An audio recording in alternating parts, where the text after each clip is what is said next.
अवधूत चिंतन श्री गुरुदेव दत्त. श्री स्वामी समर्थ.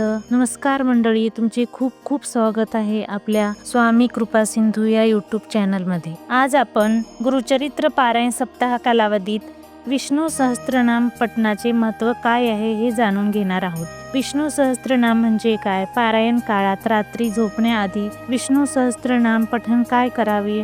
विष्णू सहस्त्रनाम पठण केल्याने कोणता लाभ होतो?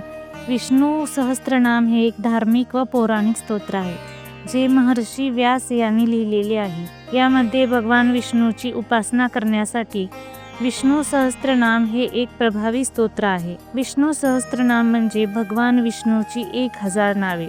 ब्रह्मा, विष्णू, महेश या त्रिदेवांमध्ये भगवान विष्णूंना पालनहार म्हणले जाते. गुरुचरित्र पारायण करत असताना दिवसभरात आपल्याकडून कळत न कळत काही चुका होत असतात आणि त्या चुकामुळे जे दोष निर्माण होतात त्यामुळे आपल्याला गुरुचरित्र पारायण सेवेचे फळ मिळत नाही. निर्माण झालेले हे दोष फक्त विष्णू सहस्त्रनाम पठणामुळेच दूर होऊ शकतात. भगवान विष्णू हे सृष्टीचे संचालक आहेत, पालनकर्ता आहेत.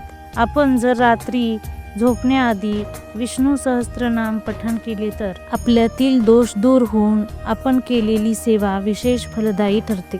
तसेच ग्रहपीडा, शत्रुपीडा, पितृदोष, वास्तुदोष यासारख्या संकटावरही विष्णू सहस्त्रनाम पठणाची सेवा हे विशेष फलदायी आहे. आपल्यावर आलेली विघ्ने, संकटे विष्णू सहस्त्रनाम पठणाने दूर होतात. गुरुचरित्र पारायण काळात आपल्याला मानसिक, शारीरिक त्रास होत असतो, त्यामुळे सेवेमध्ये अडचणी येण्याची शक्यता असते.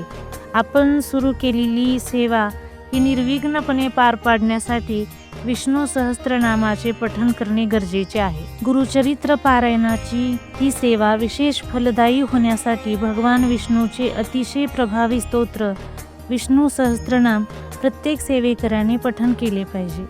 तर मंडळी, आजच्या व्हिडिओमध्ये आपण विष्णू सहस्त्रनाम पठणाचे महत्त्व जाणून घेतले. तुमचे जर काही प्रश्न असतील, काही माहिती हवी असेल तर कमेंटमध्ये नक्की सांगा. झालेली सेवा स्वामी समर्थांच्या चरणी रुजू करते.